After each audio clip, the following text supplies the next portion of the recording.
The technician shortage, we view it as companies that haven't gotten on top of the tech shortage. It's kind of like the tsunami that's already, the wave is already crested. There are a lot of things that will happen.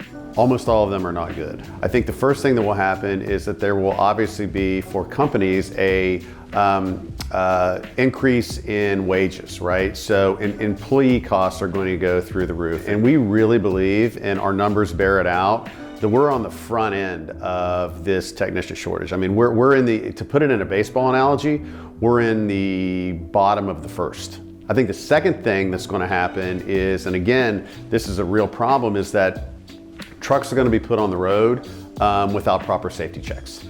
Because the first thing that will typically go when a company is understaffed is the double checks and to make sure that all procedures have been done correctly. So we think there's going to be a seriously negative impact on safety. The third thing that I think will happen is that companies will have to raise prices. If labor costs go up, shipping costs will go up, and that will impact the consumer negatively, because as we know, how many of us don't go running out to the nearest store these days to buy something? We just go to the computer, we order it, and it shows up, and there's a cost to all of that. And so I think that the cost to the consumer will go up. It will certainly cause some companies to close their doors. I'm going to give you a couple of good things of what this technician shortage will have to cause innovation. There is no choice but for companies to innovate. So yeah, there are some negatives, but I think there will be some positives, because what it will do is it will create more entrepreneurs like me who are really focused on fixing this shortage. Whether it's what we do, which is a more hands-on training approach, whether it's a technology that improves equipment services, whether it's a product like Full Bay, that you guys are all about promoting shop efficiency.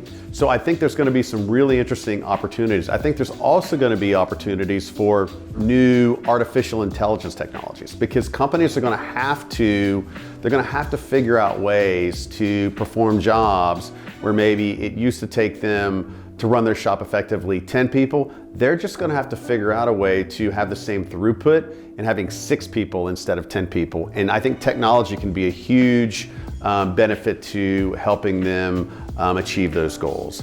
I think another upside is that it's going to, if you're in this business already, right, it will help current working technicians. A, they're going to make more money.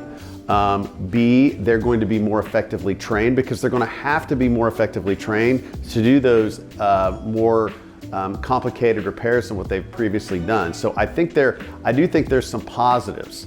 Not doing anything about this problem is worse than trying something. What we're doing now doesn't work.